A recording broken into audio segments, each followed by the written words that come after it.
I'd like to call up on the stage John Driscoll, candidate for the Bergen County Freeholders.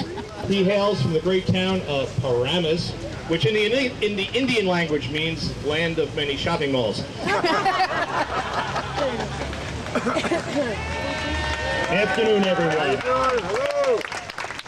I'm John Driscoll, and I want to be your next Bergen County Freeholder with Rob Hermanson. And when we get up on that board, like we heard before, the party is over. It's got to stop.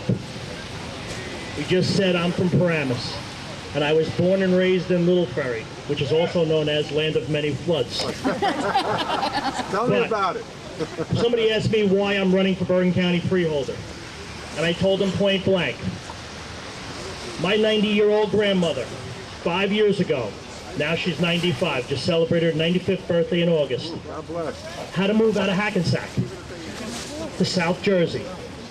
You see, Grandma was 10 minutes away from all of her great-grandchildren.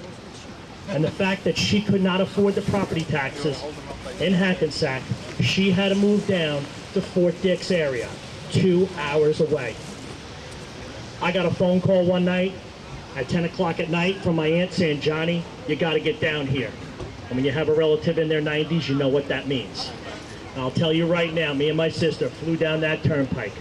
And I'll tell you right now, I want to run for Bergen County Freeholder, and I want to be your Bergen County Freeholder because I am tired of seeing people have to make those drives, those plane rides, because the people that are seniors in this county are moving out of New Jersey, moving out of Bergen County because they can't afford the property taxes because of the fiscally irresponsible actions and inactions of this current Freeholder Board. Enough is enough. I've had it. We have to get out here. We've heard a lot of talk about Washington, D.C. and Trenton. Well, I'll tell you right now, folks, it all started back in the building back here. Because, as I call them, the seven dwarfs, hi-ho, off to spend I go, have been spending our money time and time again. They bought a new juvenile detention center. We have one up in Paramus. $26 million they bonded out.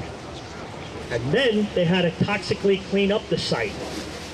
And when we went to the freeholder meeting, Rob got up there and asked them what they were cleaning up, and the seven of them had no clue of what they were cleaning up, but they were spending almost $1 million to clean it up, though.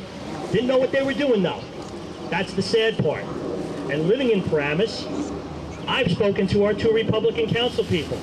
And I even, just for the heck of it, asked some of the council people that are on the other side of the aisle if they knew what was going in that site. They haven't even been told what's going in on that site. And work has already been begun down in Peterborough for the new juvenile detention center. That's the closed government that's going on across the street.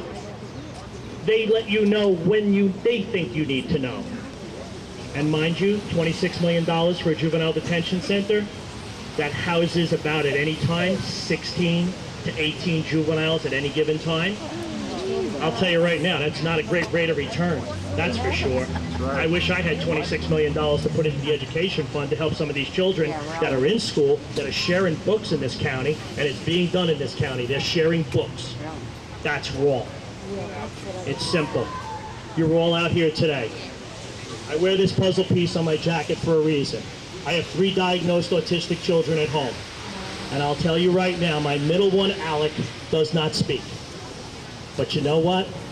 One time he came up to my father, big old Irishman, tough as nails, and he had a jar of pickles in his hand, and he looked, he says, "Grandpa, open please." Using that voice, I saw my father the first time in my life break down and cry. You have a voice to use. You are using your voice by being here. Cherish that voice that you have. Make your voice be heard on November 3rd. Send a message and send these people packing. Enough is enough. I don't want to hear it anymore. I've had it. That's why I want to be your Bergen County Freeholder. That building is yours. Those seats are yours. And my office door is always going to be open, so you won't have to send a letter or an email. Come and visit us. We'll be waiting.